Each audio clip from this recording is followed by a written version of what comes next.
pick up girls and get called asshole. This never happened to Pablo Picasso. He could walk down your street and girls could not resist the stare. And so Pablo Picasso was never called an asshole.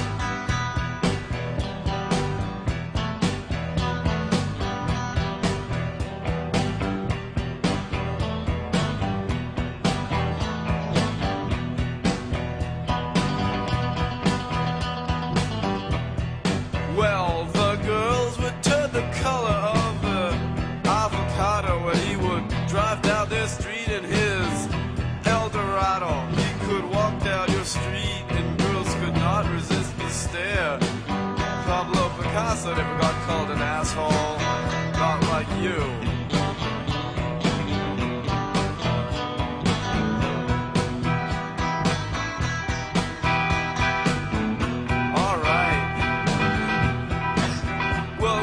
Only 5'3", but girls could not resist the stare.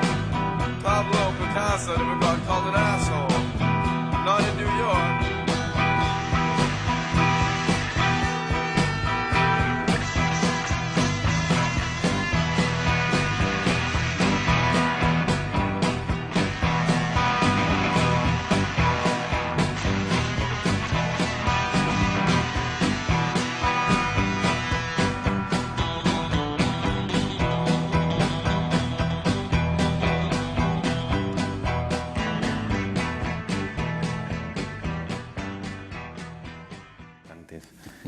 Siempre me he sentido mucha envidia de las personas que suben al escenario y que cuando terminan su trabajo les aplauden, porque cuando yo estoy dedicado con todas las energías a escribir un párrafo, normalmente me llaman a cenar o me llaman a poner la mesa, nadie me aplaude.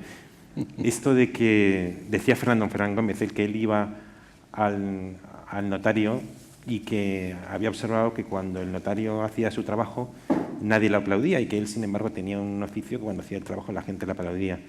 Pero más envidia me da sobre todo es que te aplaudan sin haber hecho nada, como nos ha ocurrido ahora. Esto ya es el máximo.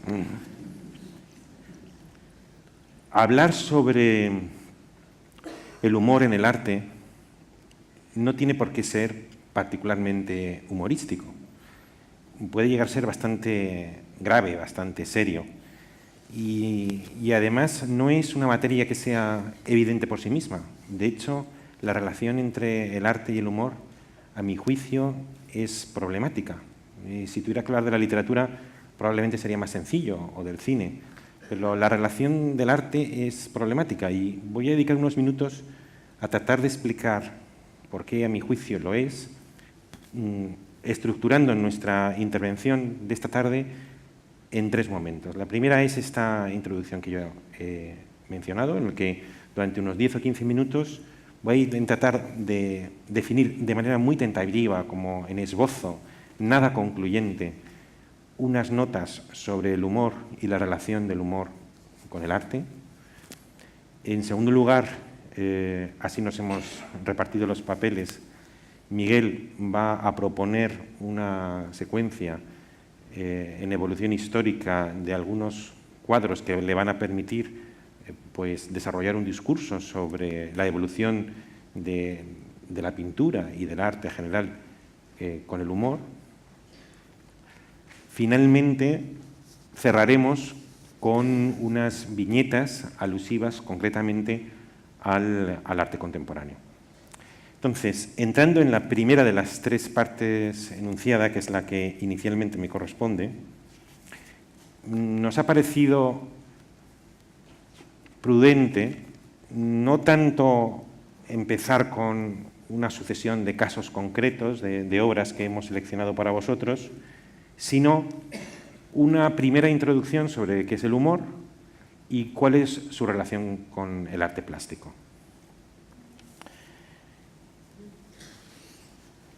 Basta con madurar un poco, con haber salido del gineceo de la infancia o de la adolescencia, para saber que la vida es mortalmente seria. Uno eleva la mirada y ve cuál es el destino funerario que nos espera e inmediatamente empieza a añorar lo que podríamos llamar unas vacaciones de realidad. Unos instantes en los que las leyes de la realidad queden por lo menos provisionalmente suspendidas. Estoy pensando en esos modos alternativos de vivir como son el sueño, el juego, el erotismo, lo que un teólogo alemán llamaba el sentimiento oceánico de lo divino, que es la mística, y también los dos temas que hoy nos convocan, el arte y el humor.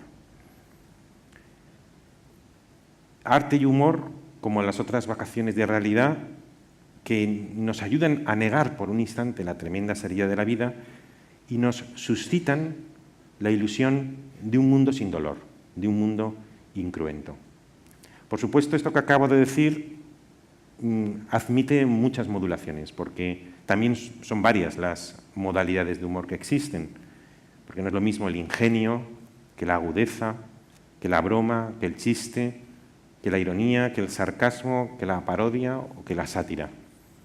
Pero si indagamos un poco en el principio que subyace en estas modalidades, nos encontramos con un elemento común, y es que en todas las formas del humor hay siempre un cierto empequeñecimiento o disminución del tamaño moral de aquello que es objeto de la broma.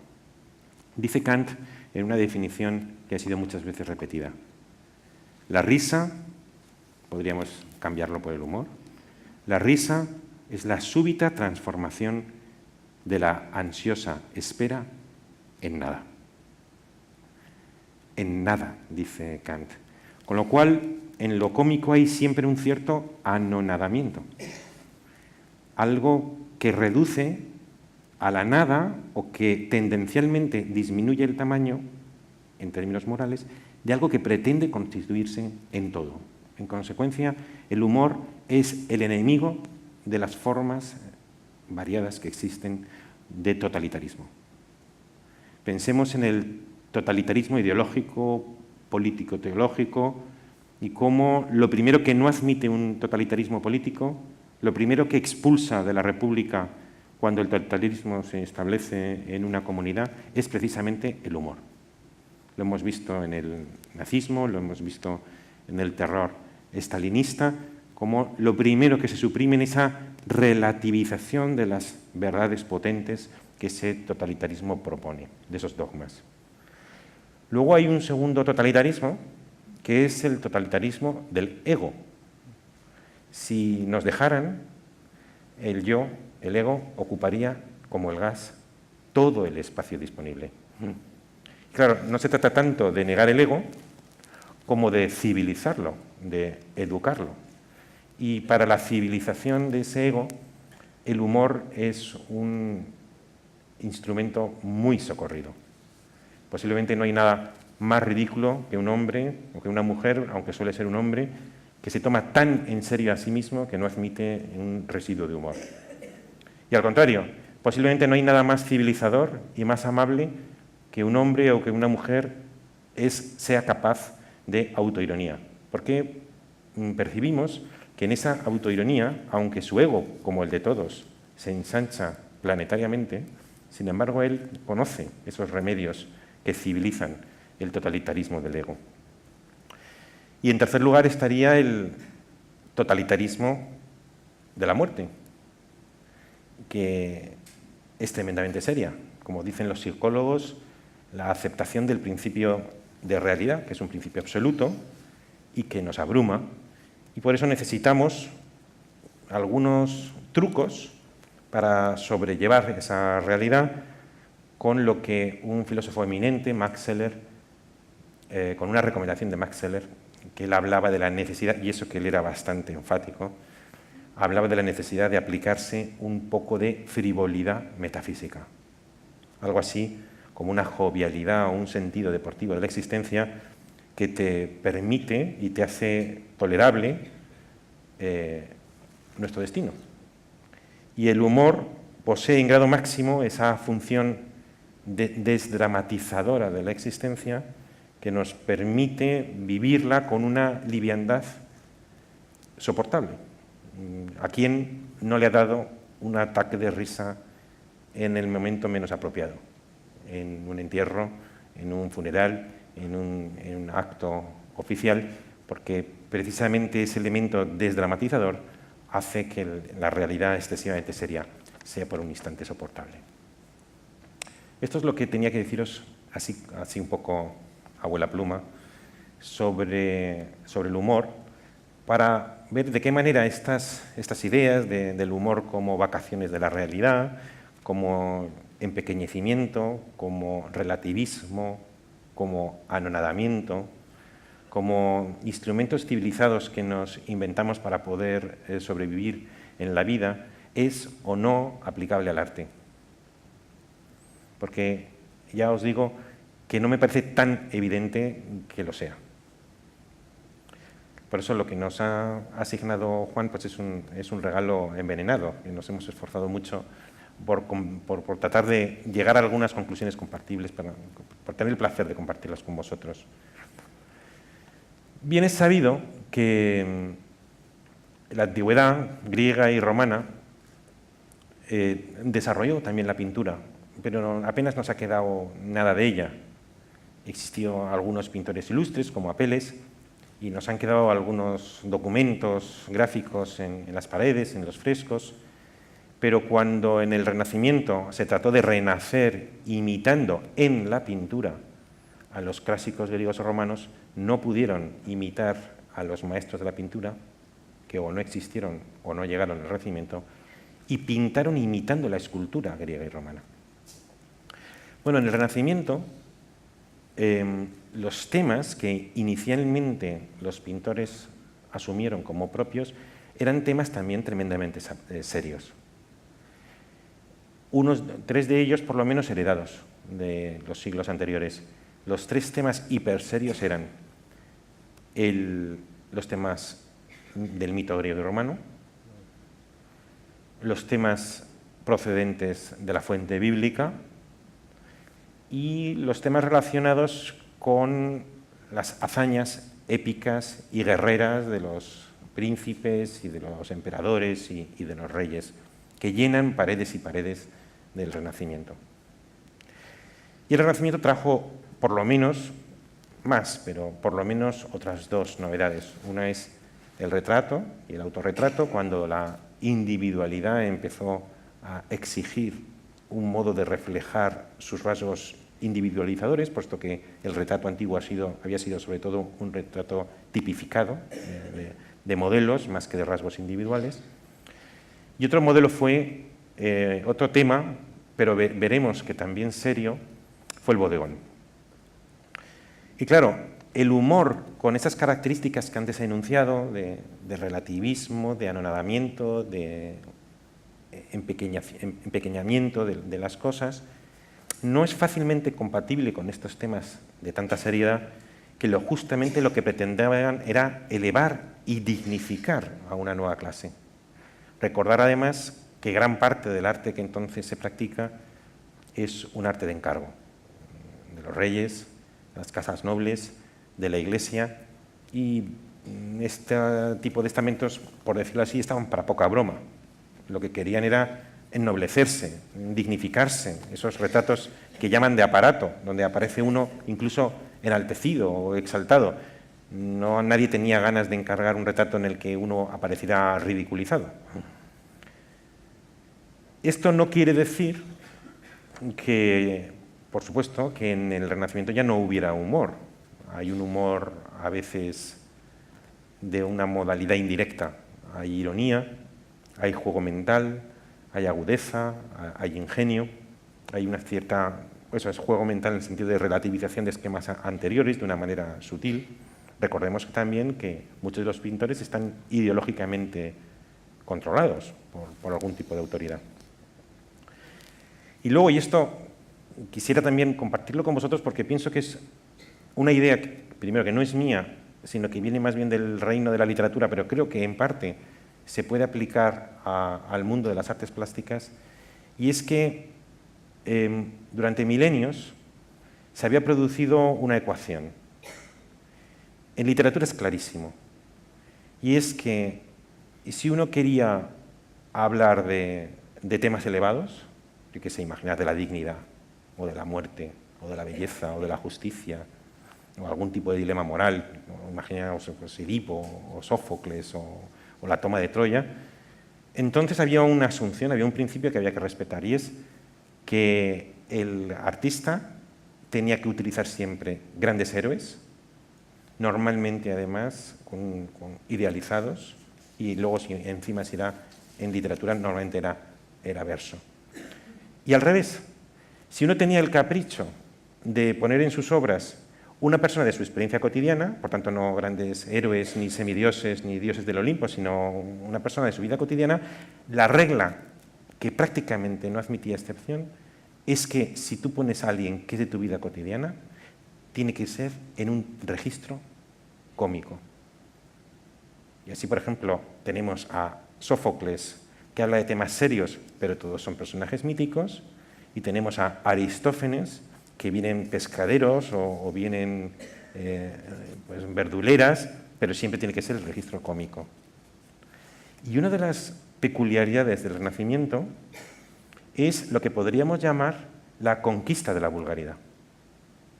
La conquista de la cotidianidad como registro serio. Y entonces tenemos eso en los bodegones, pues tenemos a lo mejor una naranja y un plátano y una vasija, pero aunque sea de nuestra vida cotidiana, el registro es serio. Y nos lo encontraremos también en algunas de las obras que va a proponer Miguel, que creo que admite interpretación. Los borrachos de Velázquez. ¿Es una ironía respecto al mito de Baco o es, por el contrario, un subterfugio para dignificar la realidad de los borrachos con ese fondo mítico? Es decir, es profundamente serio. Creo que merece la pena reflexionar sobre eso.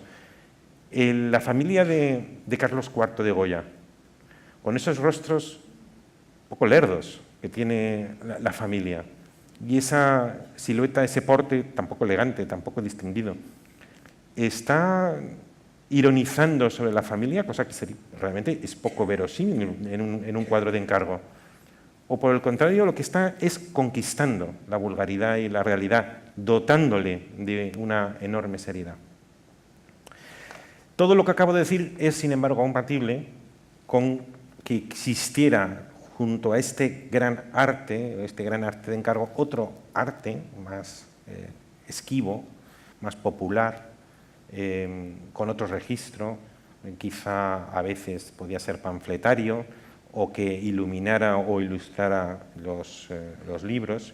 Estoy pensando, por ejemplo, esta tarde se me ha venido a la mente, no sé por qué, en las caricaturas que Lutero y Lucas Cranach el Viejo hicieron en el libro contra el papado de Roma, fundado por el demonio, en 1545, y que es un libro que cuando ves las ilustraciones, pues es verdaderamente, aparte que es bastante bárbaro y con un exceso de escatología, que no sabes cómo Lutero, que es capaz también de esos refinamientos espirituales, al mismo tiempo le sale esa especie como de grosería estética, pues lo que sí demuestra es que había en otro nivel, no en el arte más elevado, pero sí en otro nivel más popular, había un arte muy satírico, había un arte de crítica.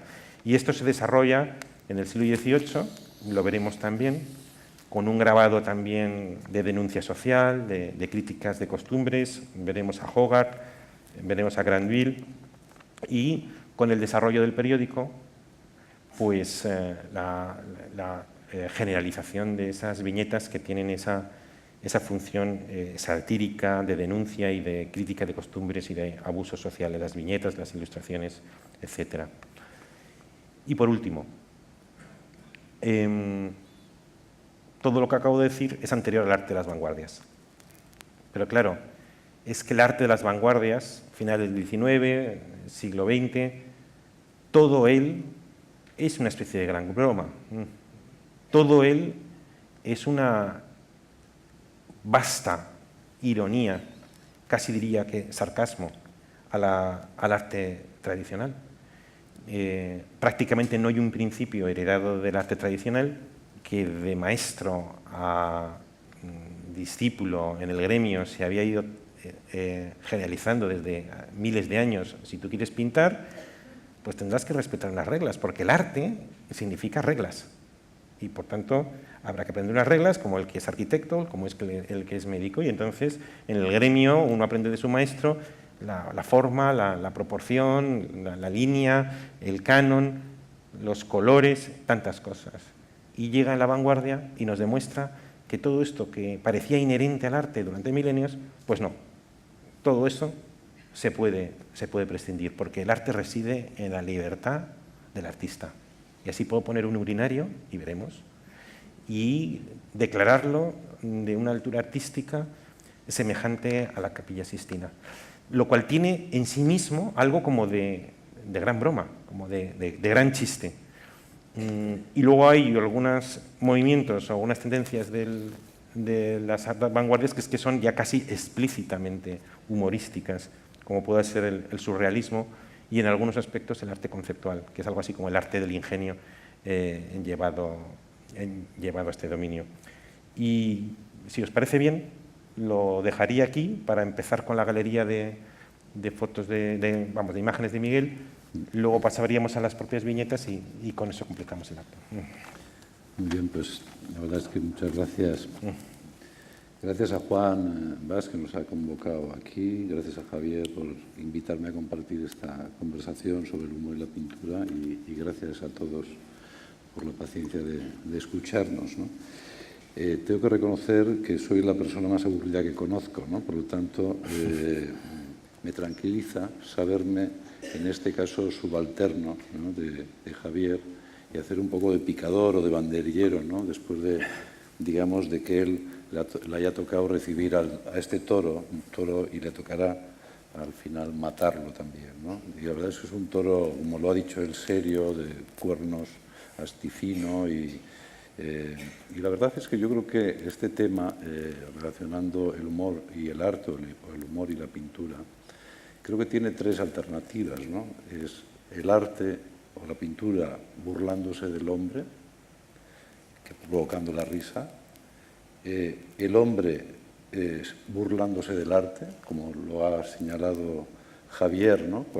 Que provoca también el mismo efecto, y también otra modalidad mucho más retórica, pero también muy interesante, que es el arte burlándose de sí mismo, ¿no? Yo creo que esas son las tres alternativas donde podemos encontrar el binomio ese de humor y pintura, ¿no?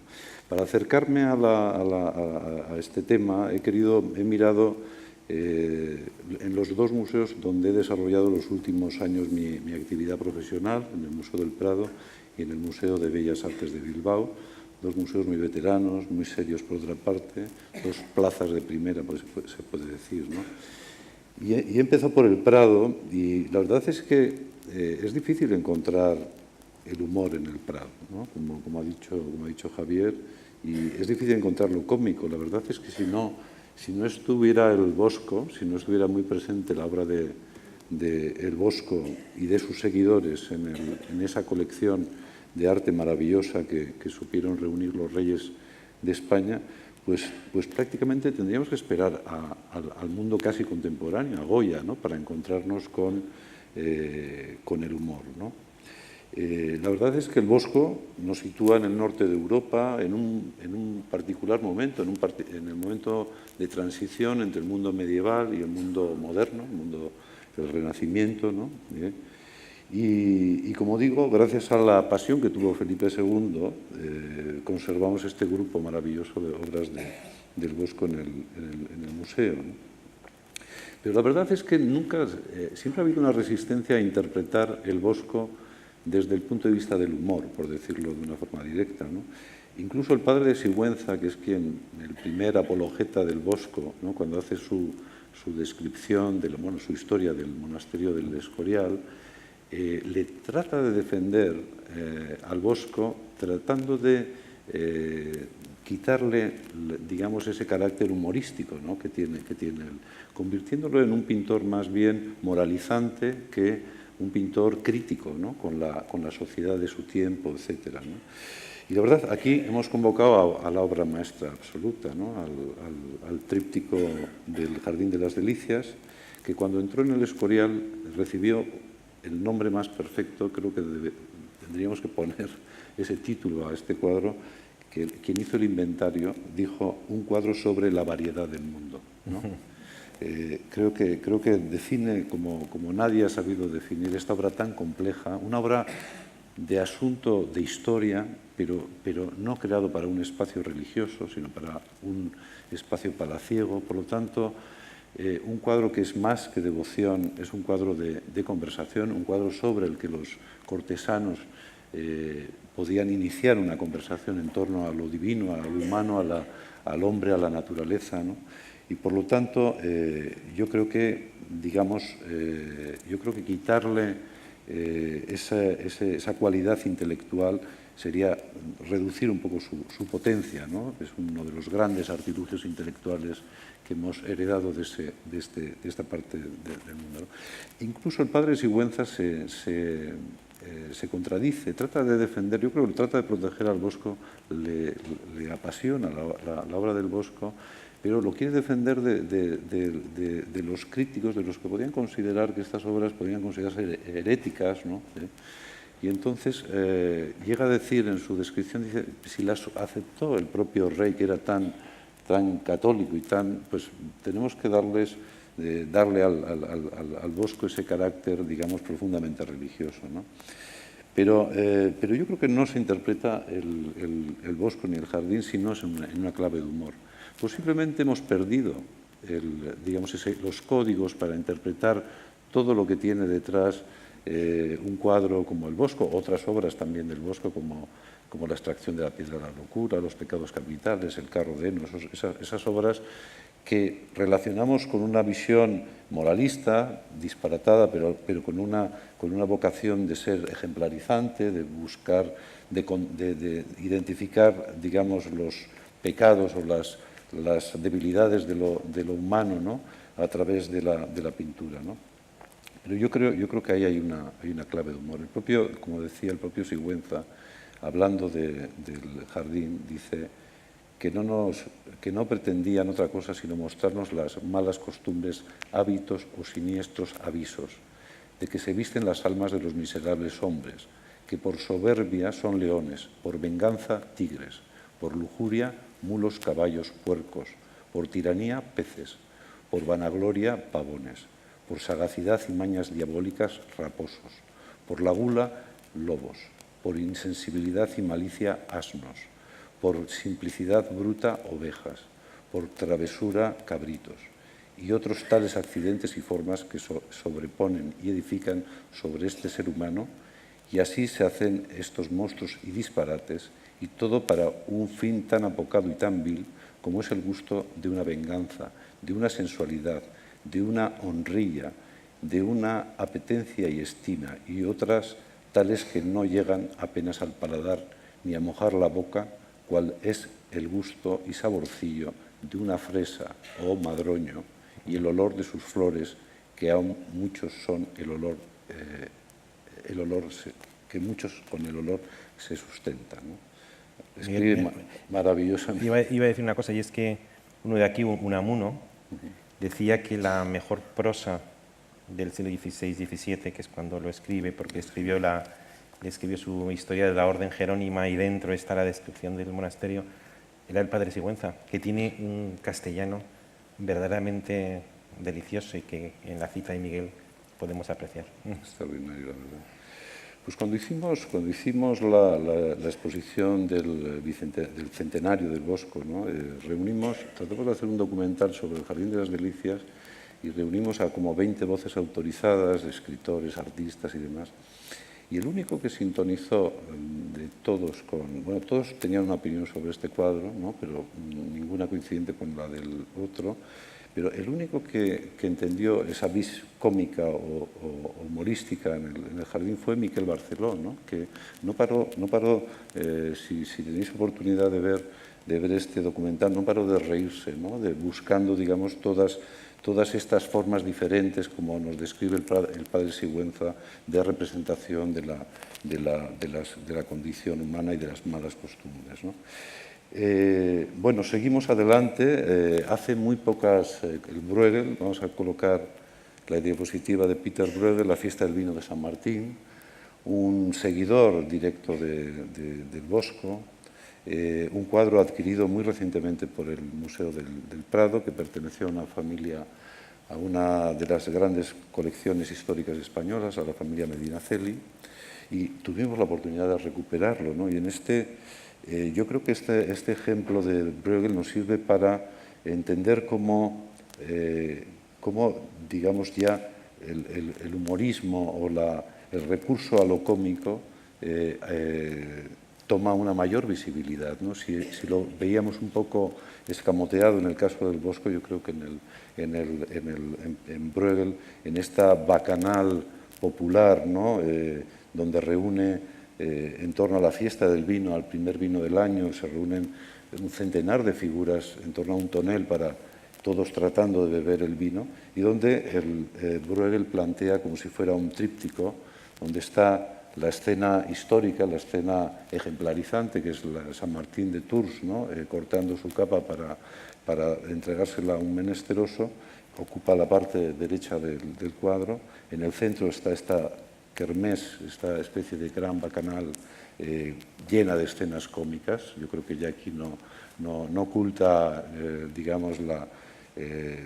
digamos, ninguno de los caracteres. Cada personaje está singularizado en esa pretensión de tomar ese vino utilizando zapatos, sombreros, cualquier tipo de objetos, ¿no? Es divertidísimo en ese sentido. Y luego en la parte izquierda de este tríptico figura la consecuencia, la moraleja, ¿no? La consecuencia de la ingesta del alcohol, ¿no? De la embriaguez, ¿no?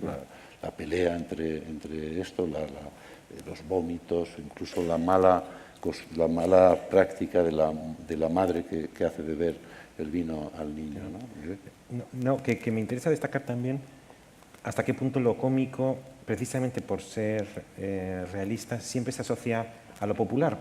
Apenas encontramos registros de un rey haciendo algo cómico o de un obispo haciendo algo cómico. De igual manera que a mí siempre me ha chocado que a partir de finales del siglo XVIII, el siglo XIX, parece que la ópera, apenas hay ópera con humor. Que una vez estoy en el Teatro Real en el Patronato y suscité el tema en el Consejo Asesor y también en el Patronato.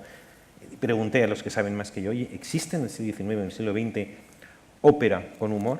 No, parece como que después del romanticismo nos llamamos de énfasis y ya solamente podíamos hablar pues, de muertes o de desamores, despechos y venganzas. Pero por alguna razón no estaba el humor en la ópera del siglo XIX y XX, casi sin excepción. Y aquí no es casual, creo yo, que lo humorístico se asocie a lo popular, que es como la clase baja que ya está empequeñecida por ella misma y además en este caso además redimido por el mensaje moralizante, no es más que un ejemplo para una moraleja, ¿no? Pues la siguiente obra que ya nos lleva al Museo de Bellas Artes de Bilbao es este cuadro de Jan Mangin, de otro artista flamenco, festín burlesco, contemporáneo estricto de Bruegel, que perteneció al Marqués de Leganés y en el inventario del Marqués de Leganés figuraba como el Bosco. Ahora sabemos que es de este rarísimo pintor flamenco instalado en Amberes a mediados del siglo XVI, ¿no?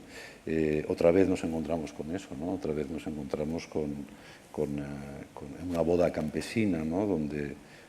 Y con ese humor moralizante, ¿no? Donde se critica la ignorancia, sobre todo la figura de ella, de la novia, ¿no? Con las cucharas que indican la glotonería o las cáscaras de huevo que reflejan la estupidez y la lujuria, ¿no? Pero evidentemente existe, es el triunfo también de lo anecdótico, ¿no? Y se podrían ir añadiendo muchísimos ejemplos a este género, ¿no? de humor en la pintura, ¿no? Que nos llevaría a Teniers y de Teniers, por ejemplo, nos podría llevar también a la propia pintura vasca, ¿no? Uno de los precursores del arte vasco es Antonio María Lecuona, que fue profesor de dibujo de Unamuno y que el propio Unamuno hablaba de su maestro como el Teniers vasco, ¿no? Y de alguna forma, aunque con una gran distancia, estas escenas en torno a la embriaguez que se producen en torno a las romerías, a la alegría, digamos, de vivir llenas de anécdotas, ¿no?, de lo cotidiano, en la pintura vasca, en los arrúe, etcétera, pues tienen que ver con el humor también, ¿no?, y con esta secuencia, ¿no?, dedicada, digamos, al humor en la pintura de costumbres, ¿no? De hecho, una forma de describir del propio Unamuno, en un artículo en Alma Vasca, en 1904, hablaba, digamos, de ese sentido humorístico del vasco, ¿no? Se ha dicho, Leo, se ha dicho alguna vez que el vasco es triste, y triste habría que creerle a juzgar por los relatos de Baroja. Yo no lo siento así, sino que aspiro en mi país y entre los míos una alegría casera y recogida, y no pocas veces el estallido de gozo de la vida que desborda. Para alegría, la de mi país, una alegría como la del sol, que sonríe entre jirones de nubes sobre las montañas verdes, al través de la lluvia, no pocas veces, una alegría agridulce como la del chacolí o la sidra. Suele ser la alegría de dentro, no la del sol, no la que el sol os impone, sino la que brota del estómago saciado, no del cielo, sino del suelo. Suele ser la alegría a la holandesa que irradian los cuadros de Teniers, la de la sobremesa tras pantaruélicas comilonas, no la que se nutre de manzanilla, aceitunas y cantos morunos, ¿no? Bueno, pues yo creo que aquí con esta cita a Unamuno y este ciclo hasta la pintura de los arrúe termina una sección, y ahora vamos a dar un salto a lo contemporáneo, ¿no? Y el salto a lo contemporáneo lo hacemos a través de la obra que ha citado Javier, del Triunfo de Baco, de los borrachos, de Diego Velázquez. Velázquez sigue siendo el más contemporáneo de todos los artistas contemporáneos, ¿no? Y en Los borrachos nos da también, podríamos haber elegido, en Velázquez había varias opciones, ¿no? Estaba el menipo, ¿no?, la risa filosófica, ¿no?, o estaban también todos estos personajes profesionalmente dedicados en la corte digamos, al recreo y al entretenimiento de los cortesanos y de los reyes, ¿no?, como son los enanos, etcétera, ¿no? Pero me parece, y creo que lo ha dicho muy bien Javier, que en Los borrachos nos encontramos pues otra vez con esa inteligencia que tiene Velázquez de trastocar los géneros de la historia del arte, ¿no? Él, que era criticado por no saber pintar más que cabezas, como le criticaban sus contemporáneos, lo que había sido contratado en la corte para pintar los retratos del rey, y por lo tanto tenía el desprestigio de solo ser un retratista, y además con el precedente de haber sido un pintor de bambochadas, ¿no? El propio su suegro Pacheco, en El arte de la pintura, sale en defensa de su yerno, diciendo que efectivamente en Sevilla, en la época sevillana de Velázquez, pintaba ese tipo de escenas de género que se llamaban bambochadas, ¿no?, de escenas y bodegones, en realidad, ¿no? Es el momento del triunfo del bodegón, ¿no? Pues aquí yo creo que en este cuadro, que está pintado pocos años antes de su primer viaje a Italia, es muy significativo esto, ¿no?, está anticipando ya Velázquez lo que se va a encontrar en el escenario del arte italiano, en el gran lugar donde se está celebrando la historia del arte moderno en ese momento, ¿no? Y es ese conflicto esa gran pugna entre el clasicismo y el naturalismo, ¿no? Yo creo que en este cuadro Velázquez nos está hablando de la pintura, nos está hablando de un discurso, digamos, interno de la pintura. Pero al mismo tiempo, en ese discurso entre clasicismo y naturalismo, entre Caravaggio y Carracci, ¿no?, que yo creo que se ve muy bien la comparación entre la figura de Dios, o sea, el encuentro del Olimpo, de la divinidad con el pueblo, como lo ha señalado con estos personajes populares, ¿no? Pues yo creo que hay una forma muy particular de expresar el humor. Es el único cuadro donde la risa, en el del Prado, donde la risa es uno de los temas del cuadro, ¿no? Hay muy pocos cuadros en el Prado donde nos encontramos con estos personajes riéndose a carcajadas, ¿no? Celebrando, digamos, esa escena, digamos, de Baco coronando a uno de esos personajes populares, ¿no? Y efectivamente yo creo que se interpreta, no es una crítica. Yo creo que aquí Velázquez ha superado la visión de la crítica, de la idea moralizante que tenía el Bosco o Bruegel, y lo conviertes en una fábula donde habla del consuelo que reciben las personas por las penalidades de la vida, las personas más humildes, ¿no? Y, es decir, no existe una recriminación moral, ¿no? en este... Sí. No, que justo en la línea que acabas de decir, Velázquez aquí coge uno de los temas serios por antonomasia, que es el mito. Antes decíamos que de los tres grandes temas serios era el mito griego, el tema bíblico y las guerras. Entonces, en principio, podríamos esperar de Velázquez uno de esos temas serios, el mito de Baco. Y sin embargo, cuando acercamos la pupila, vemos que ese mito está protagonizado por personas que pueden ser de una cierta vida miserable, de un submundo. Y entonces la pregunta es, ¿el cuadro es una crítica y por tanto, a cierto modo, una degradación o incluso un sarcasmo de un mito? ¿O bien ocurre lo contrario? Es una redención de las personas pícaras o del submundo que justamente nos lo presenta con un fondo sublime, que nos lo eleva, que nos lo ensalza. El humor empequeñece, decíamos antes. ¿Y esto qué es? ¿Un sarcasmo de, como decía Miguel, cuestionándolo, del mito? ¿O al contrario, nos está diciendo que estas vidas miserables, estas vidas rotas, estas vidas de pobres gentes, como diría Dostoyevsky, se pueden presentar casi con la grandeza de un mito? Y en esa ambigüedad creo que es una ambigüedad buscada por Velázquez, que es muy enriquecedora y que a mi juicio lo hace particularmente moderno. Sí. Sí, sí. No, y aparece el realismo, ¿no? Que eso es la gran contribución, entre la gran misión del arte, de la pintura, desde el Renacimiento, en la época de la Antigüedad también, pero durante el Renacimiento, los grandes tratados de arte se refieren como la primera misión de la pintura a la representación de historias ejemplares, ¿no? Se da cuenta Velázquez, el primero, que ya no se pueden contar, que queda Rubens frente a su forma de interpretar ese género, queda muy anticuado, es un pintor demasiado clásico, ¿no? Irrumpe la realidad y veremos qué consecuencias tiene esa irrupción de la realidad en el arte, ¿no? Y es en eso.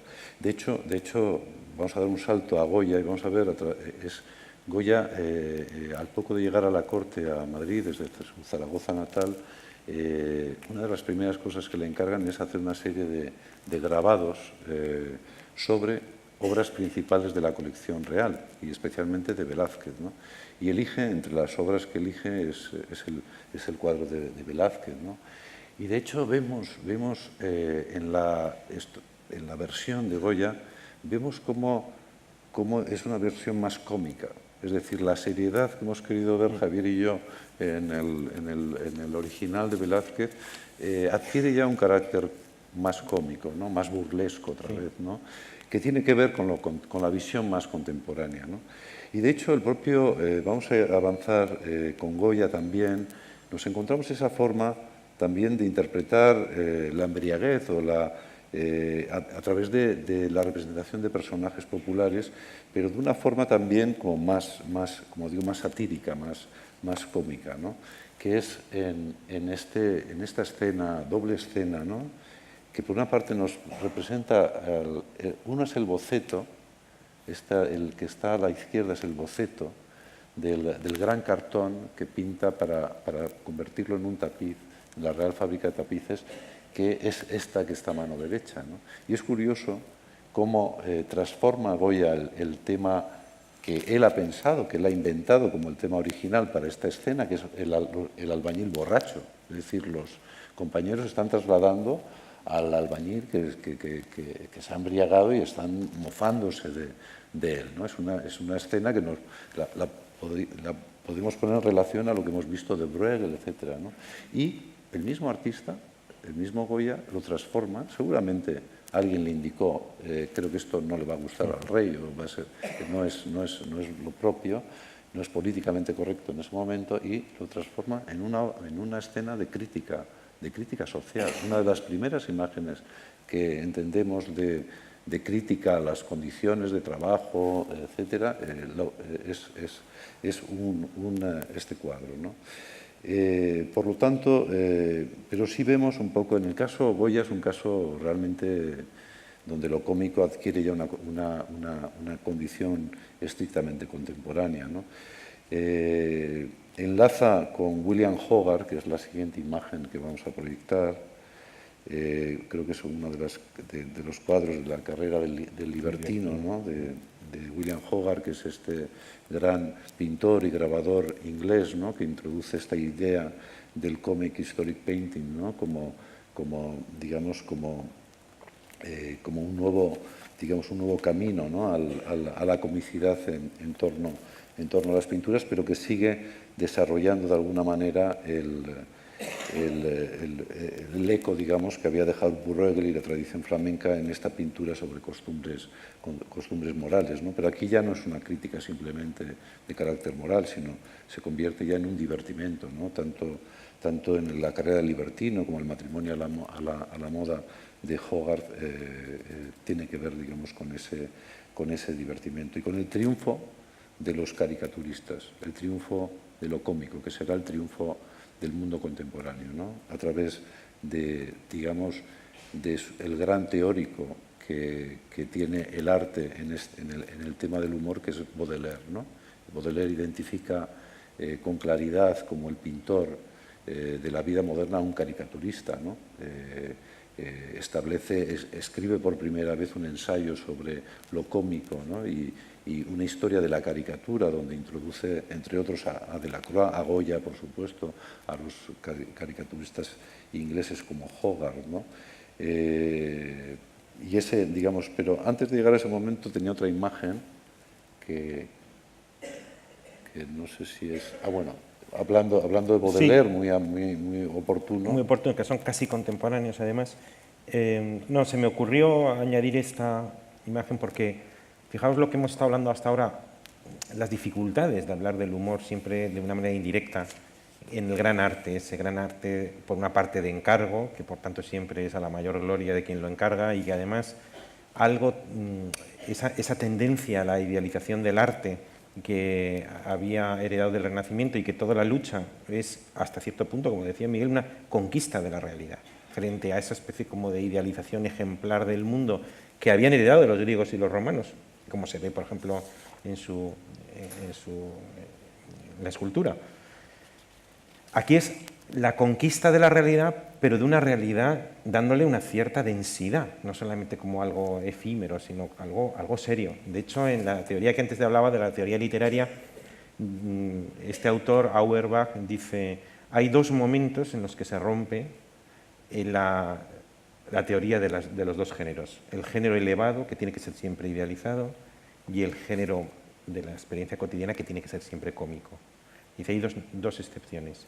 La primera es el Evangelio, los Evangelios, porque con independencia de que decías simplemente un análisis literario, es la primera vez en la historia comparada, en la literatura comparada, en que aparece un individuo que se dice hijo de Dios y redentor del universo, que entra sobre un pollino y que se rodea de pescadores y analfabetos. Esto en la literatura seria no había existido antes. Cuando los personajes son cómicos, reales, como Petronio o Apuleyo, son siempre cómicos. Pero que aparezcan gente de la vida cotidiana y que, sin embargo, tengan una solemnidad, eso es la primera ruptura de la teoría de los dos niveles serían los evangelios como género literario. Y la segunda ruptura es el realismo del siglo XIX. La novela realista del siglo XIX, cuando aparecen individuos como tú y como yo, en nuestras profesiones y en nuestras situaciones, y eso no tiene ninguna comicidad, sino tiene la misma seriedad que yo qué sé, que las tragedias de Shakespeare o la de Sófocles. Bueno, pues todo eso hacía un poco difícil el ir introduciendo en el gran arte el elemento cómico. Y hemos visto en la secuencia anterior, en todos los cuadros anteriores, que sí que existe, a veces más explícito, pero muchas veces de manera indirecta, muchas veces más bien en la clase baja, muchas veces en formatos menores.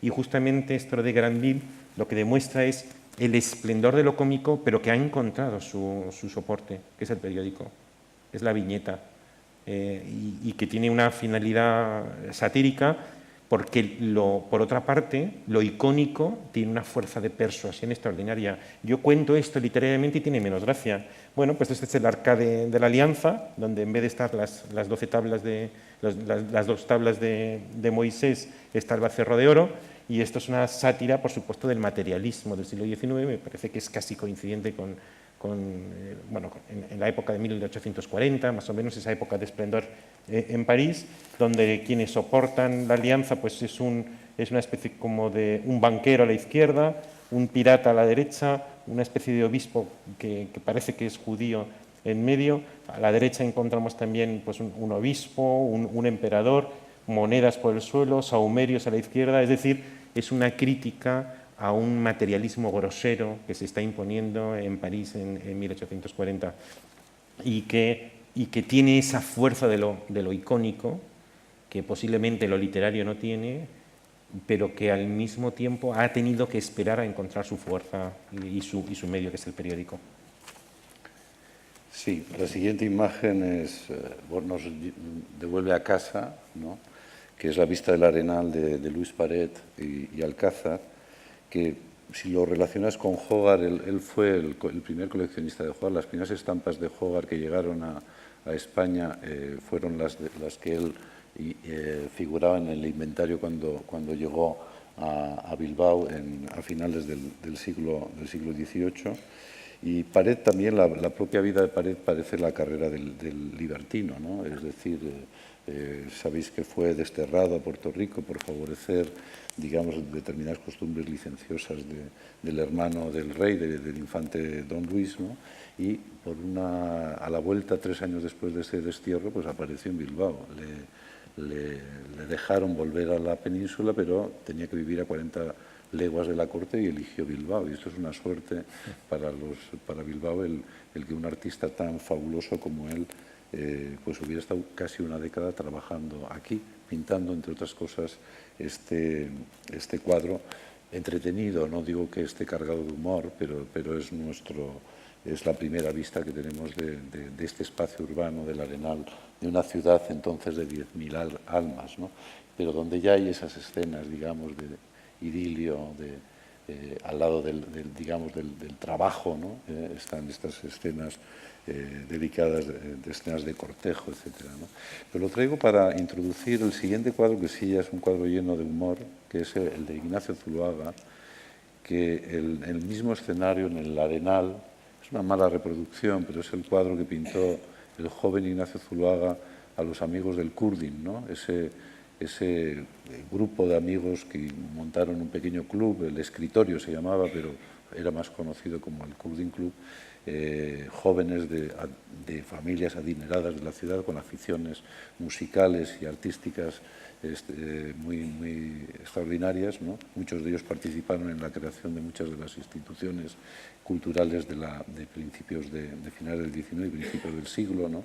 Y bueno, es una escena sobre la embriaguez también, ¿no? Volvemos a encontrarnos con ese mismo tema. En este caso se titula El amanecer, porque es el final de una noche digamos, de embriaguez, ¿no? De lo que se llama ahora una gaupasa, ¿no? Pero de clase alta, ¿no? Sí, de clase alta, y Zuloaga, entre las obras que formaron parte de la decoración de ese Kurdin Club, pues está este cuadro, ¿no? Que de alguna forma nos remite también a esa manera de ver que Baudelaire tuvo del pintor de la vida moderna, ¿no? Avanzo ya más rápidamente porque se nos echa el tiempo encima, pero sí esta imagen nos lleva a Baudelaire y nos lleva a Manet, que es la siguiente imagen que voy a proponer, que es la Olimpia, el cuadro de Edouard Manet del año 1863, que causó un gran escándalo cuando se presentó el año 64 en el Salón en París, ¿no? Un cuadro sobre digamos, un tema tradicional de la pintura, inspirada nada más y nada menos que en la Venus de Urbino, de Tiziano, ¿no? Pero donde la protagonista, un desnudo femenino, pues la modelo, deja de ser una diosa y mira al espectador, ¿no? Y esa mirada directa al espectador provoca que el espectador en ese momento se siente burlado, ¿no? Y responde a carcajadas, responde ridiculizándose, burlándose a su vez de la obra de Manet, ¿no? Baudelaire, el gran amigo de Manet, le escribía para consolarle de alguna manera por estas críticas que tuvo el cuadro en el Salón. Le dice: se burlan de usted, las bromas lo fastidian. ¿No creerá ser usted el primer hombre que se ve en ese trance? ¿Tiene usted acaso más genio que Chateaubriand o Wagner? Esos dos hombres son modelos, cada uno en su género, y en un mundo muy rico, mientras que usted, el pintor, ¿no? Usted solo es el primero en la decrepitud de su arte, ¿no?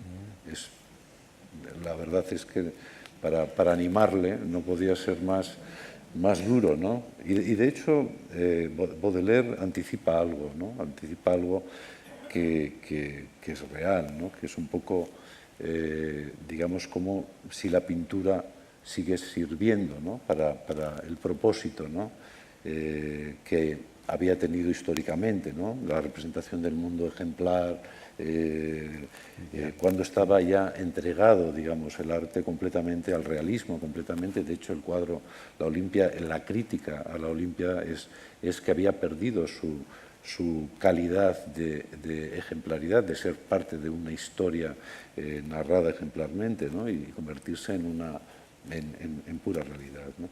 Y de hecho, bueno, pues con la Olimpia de Manet se inicia digamos, una serie, digamos, de escándalos en torno a lo artístico, al arte o a la pintura, que digamos que han sido característicos del arte moderno y contemporáneo, que es por donde creo que quiere terminar su discurso Javier, ¿no? Y, digamos, damos un salto desde 1863 a el año 1917, que es cuando Marcel Duchamp crea La Fuente, o el llamado urinario. Es el centenario este año, es una de las obras maestras lo podemos decir hoy, ¿no? Que es una de las obras maestras del arte del siglo XX, y cumplimos su centenario este año, ¿no? Una pieza de aseo que hubiera sido de gran utilidad para algunos de los miembros del Kurdin, ¿no? en ese cuadro de Zuloaga, ¿no? Pues bien, el urinario, La Fuente de R. Muth, ¿no? Como lo presenta en Nueva York, en la Sociedad de Artistas Independientes de Nueva York, es esta vuelta de tuerca, ¿no? Del arte. No hay una forma ya más realista del arte que utilizar un objeto tomado de la realidad como un objeto para convertirlo en un objeto, encontrar un objeto artístico encontrado, ¿no? Lo había hecho ya Picasso, había utilizado otros, pero no lo había hecho con la voluntad de escandalizar con la que lo hace Marcel Duchamp, ¿no? Estoy como picador, voy a dar mi última embestida, ¿no? La verdad es que hay una coincidencia cuando Duchamp está presentando el urinario o La Fuente. El mismo año, la Hispanic compra este cuadro de Ignacio Zuloaga, uno de los grandes cuadros de Ignacio Zuloaga, pagando muchísimo dinero. Es decir, que frente a la burla del arte más contemporáneo, conceptual, como era la reacción de escándalo que provocaba lo que había propuesto Duchamp, en cambio el premio grande se lo llevaba un artista clásico, un artista, digamos, que formaba parte, igual que Manet, de ese proceso de decrepitud que vivía la pintura. Y lo hace con un cuadro, como es Víctimas de la Fiesta. Volvemos al Museo de Bellas Artes de Bilbao, porque siendo un cuadro de la Hispania, que es un cuadro que lo tenemos en depósito, ahora es uno de los grandes cuadros de Zuloaga. Yo creo que aquí, con este cuadro, nos viene a explicar un poco cuál es el límite de lo cómico, por lo menos en el arte español, ¿no? Que es Yo creo que el límite está en lo tragicómico, ¿no? Yo creo que no llega digamos, a lo cómico, sino que se queda en ese lugar intermedio entre la visión trágica del mundo y la visión cómica del mundo, ¿no? Y de hecho, en esta visión fue muy criticado Zuloaga también por plantear esta visión de España, ¿no?, que proyectaba además internacionalmente esa imagen de españolada, ¿no?, y de hecho la descripción que hace José Gutiérrez Solana de este cuadro refleja, digamos, esa visión negra, ¿no?, que seguía proyectando la pintura de Zuloaga hacia el exterior, ¿no? Dice Gutiérrez Solana, también pintor y maravilloso escritor, el cielo negro y de pesadilla en que se destaca un viejo bárbaro y cansado con la lanza mirando al suelo, nuevo Quijote sin ideales que nunca conoció un día de gloria y triste Rocinante, este viejo caballo que produce pena y que parece ha de estar recorriendo estos viejos pueblos de España entre las rechiflas y el aplauso de un pueblo bajo y cruel. Ya decía Dostoyevsky, ¿no? Pobre España siempre empezando, ¿no? Pues termino con una réplica, con una genial rechifla contemporánea que hace otro pintor tragicómico, yo creo que para mi gusto, que es Eduardo Arroyo, que el año, justo a principios de este año, ha pintado, inspirándose en el cuadro de la víctima de la fiesta, este pastiche, esta versión que titula El regreso de las cruzadas, ¿no? Y que le permite casi reflexionar en torno a su propia biografía, ¿no? Cuando decía, ¿no?, cuando la pintura se ríe de sí misma, ¿no? Pues este es un ejemplo extraordinario de cómo la pintura se convierte en una ironía de la propia pintura, ¿no? Y nos devuelve, digamos, una visión cómica, ¿no?, de la misma, ¿no? Y bueno, me sirve también como anticipo para anunciar que a finales de este año vamos a hacer una gran exposición dedicada a estas obras últimas de Eduardo Arroyo y vamos a poder ver, entre otras cosas, el cuadro, la versión, el pastiche de Eduardo con el cuadro de Zuloaga, ¿no? Otra exposición que vamos a hacer es Archimboldo. Esta se va a inaugurar el 7 de noviembre, gracias, entre otras cosas, a la colaboración de Javier Gomá y de la Fundación Marc. Vamos a traer los 3 originales de Archimboldo que hay, que se conservan en colecciones privadas y públicas españolas, y va a ser una ocasión. Son todas, además, cabezas compuestas con flores, ¿no? Y nos va a permitir, y termino con la última imagen, darle un contexto histórico a la obra de arte más famosa de Bilbao, ¿no?, que es esta, ¿no? Y que, bueno, no voy a recordar el pésimo chiste que se inventaron, no sé quién se inventó sobre el perro y la caseta del perro y todo esto, ¿no? Pero yo creo, por conciliar de nuevo, ¿no?, el desencuentro entre la sociedad y el arte contemporáneo, yo creo que una obra así ha conseguido, en el límite de lo frívolo, ¿no?, pero volver con ternura, es decir, yo creo que el mensaje es de ternura, no tanto de humor como de ternura, ¿no?, conciliar o reconciliar al público con el arte, ¿no? Y yo creo que es una imagen con la que me gustaría terminar este recorrido un poco por imágenes que he propuesto, ¿no? Una imagen creo, la del Pupi, que le hubiera gustado muchísimo a nuestro querido y admirado Juan Carlos Eguileor, ¿no?, a quien me gustaría dedicar estas palabras. Pues este es mi recorrido. Pues la tercera sección, que empieza ahora, la buena noticia es que es muy corta. Veo que son las 9:05, porque cuando yo pretendo generar angustia en el auditorio cuando tengo que dar una conferencia, suelo empezar diciendo he dividido mi exposición en 18 partes y a los 20 minutos decir, bueno, vamos ya rápido a la segunda. No, lo que quiero ahora, y vamos a entrar vamos a ver unas imágenes que vamos a ver en nada, con cierta rapidez, porque habíamos terminado en el arte de vanguardia. Y el arte de vanguardia es un arte que en buena parte se basa en la negación de las reglas. El arte significa tecne en griego, arte en latín significa reglas. Aprender un oficio que tiene unas reglas y entonces lo aplicas, no muy diferente al de otros oficios. Así se vio durante milenios, hasta el siglo XIX. Y de pronto, pues hay unos artistas que dicen que esas reglas no van con ellos y que eso no significa que lo que ellos hagan no sea arte. Entonces, Malevich te puede poner un cuadro que es o puro negro o puro blanco y ahí no hay nada que tenga que ver con el arte tradicional, pero él dice que eso es arte, una abstracción absoluta, una de las, quizá, novedades principales del siglo XX. Nunca antes había producido un arte abstracto porque arte significa figura, forma, color, perspectiva. O el urinario, que el urinario es la decisión o la propuesta de que el arte no es que ya prescinda de todas las reglas, es que la esencia del arte es la intención del artista. Esto, que hasta hace poco era un instrumento meramente utilitario, en el momento en que yo lo cojo y lo pongo sobre un pedestal, se convierte, porque lo digo yo, en arte. Con lo cual, la esencia de lo artístico no tiene nada que ver con las reglas, sino con la libertad y la intencionalidad del artista, y todo esto tiene algo que ver con una especie como de burla, porque indudablemente poner un urinario encima de un pedestal pretendiendo que gente que normalmente le gusta Velázquez o Rembrandt o Turner pueda disfrutar de eso, solamente se puede tener una finalidad provocadora, pero también hasta cierto punto burlesca. Ahora bien, el arte contemporáneo, que tanta burla ha hecho, también ha sufrido él mismo la burla de los demás. Porque cuando prescindes de cualquier regla que haga identificable la obra que tú produces, pues a veces no es fácilmente identificable lo que es arte y lo que no. ¿Y cuántas veces hemos oído hablar de que el arte contemporáneo es una tomadura de pelo?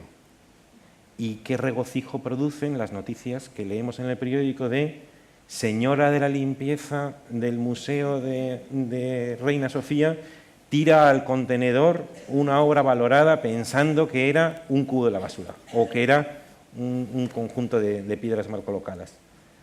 O al revés, de pronto observamos un individuo que está paseando por una sala de exposiciones y se para a admirar una botella de antiincendios arrobado cuando alguien le explica que no tiene, que esto es que es una botella. Claro, es que ya no es tan fácil distinguir, porque como no hay unas reglas objetivas, con lo cual todos sabemos que el arte contemporáneo ha sido objeto de mofa y de chiste. Y hay una colección de cartoons o de viñetas que he reunido y que simplemente, vamos pasando una de otra, ilustran bien esta. Una pareja que viene a toda prisa, que ha aparcado en doble fila y que solamente tiene unos segundos para poder contemplar la Mona Lisa. Bueno, esto no sería arte contemporáneo, esto sería más bien hábitos de estas personas que se van al Louvre y no pueden ver la Mona Lisa. Esto ocurre ahora porque hay 35 personas entre tú y la Mona Lisa y tienes que levantar para hacer una foto, ¿no? La siguiente. Incluso es cómico que la gente ya ni mira, directamente se hace un selfie. O sea, que no, selfie Esto, la gracia del asunto es que normalmente se dice que el arte imita la naturaleza, pero aquí el artista se imitan unos a otros. Nadie observa a la mujer, sino que todos la ven ya de manera cubista, ¿no? Quizás estaban mirando unos a otros por el ojillo, ¿no? La siguiente. Esto es lo que antes decía de la botella. Este señor, pero es que ahora mismo yo tampoco sé si a lo mejor pertenece, es que a lo mejor pertenece a la colección que se expone. O sea, es que yo mismo no lo sé. Él tiene una pinta de académico neoyorquino, mirando muy sesudo y que probablemente, ya sabéis, que desde cierto momento hay un famoso libro que habla de ello, hasta qué punto el arte ya es interpretación, ¿no? El arte no es la fisicidad, sino es lo que tú interpretas. Por tanto, ese cartel es tan válido como cualquier otra cosa. El siguiente. Esto seguro que Miguel me va a dar la razón. Esas exposiciones que pretenden de ser tan exhaustivas, que yo lo voy a contar absolutamente todo sobre el artista, y se inician con las cosas que hizo cuando tenía 3 años. Esa obsesión a veces que tienen los organizadores de exposiciones por no dejarse absolutamente nada del artista y ni siquiera lo claramente prescindible. ¿Y el siguiente? Esto es una donación que hace una mujer de su marido. Dice, regalo de Miss Alice Hall. Yo creo que aquí mató 2 pájaros de un tiro. Primero se desgrabó la donación y segundo prescindió del marido. La siguiente. Bueno, y esta y la siguiente, esto es un cuadro precioso que pertenece a una serie de 2 y el artista, Millet, que debió de ser, por lo que he leído, una persona extraordinariamente precoz, enseguida creó una hermandad con Rossetti, la hermandad prerrafaelita, y llegó con este cuadro y el siguiente que ahora os voy a mostrar, llegó a hacer una gran fortuna porque él, cuando lo expuso, en 1860 y poco, y tenía 34 o 35 años, se creó en toda Inglaterra una manía de la infancia y entonces empezó a multiplicarse el número de cuadros con el motivo tierno y delicado de una niña. Y es una niña que está oyendo un sermón. Y esto me va a permitir concluir este diálogo con una reflexión. Y es el sermón, es decir, hasta qué punto las conferencias, las conversaciones en España tienden ellas mismas al sermón. He reflexionado en múltiples ocasiones sobre la expresión española tan hermosa de prestar atención. Quizá alguno me la ha oído alguna vez. Qué hermoso que digamos que la atención se presta, porque la atención no se regala. Vosotros no me habéis regalado vuestra atención, me la habéis prestado durante un rato y como todo préstamo hay que devolverlo con intereses. Los intereses de la amenidad, los intereses del conocimiento, los intereses, ojalá, ¿no?, de un poco más de información, un poquito más de sabiduría. Hay que prestar atención y devolverla con intereses. Y esto los anglosajones lo suelen practicar. Saben que hay un público y la principal obligación de un orador es la ley de oro, y es que el público pase un buen rato. Y en España, y yo suelo decir, yo he dado, lo cito a veces, yo he dado más de 1000 conferencias a gente que no me ha hecho ningún daño, pero es que además yo he ido a miles de conferencias a personas que sí me han hecho mucho daño porque han cogido mi atención y la han tratado sádicamente.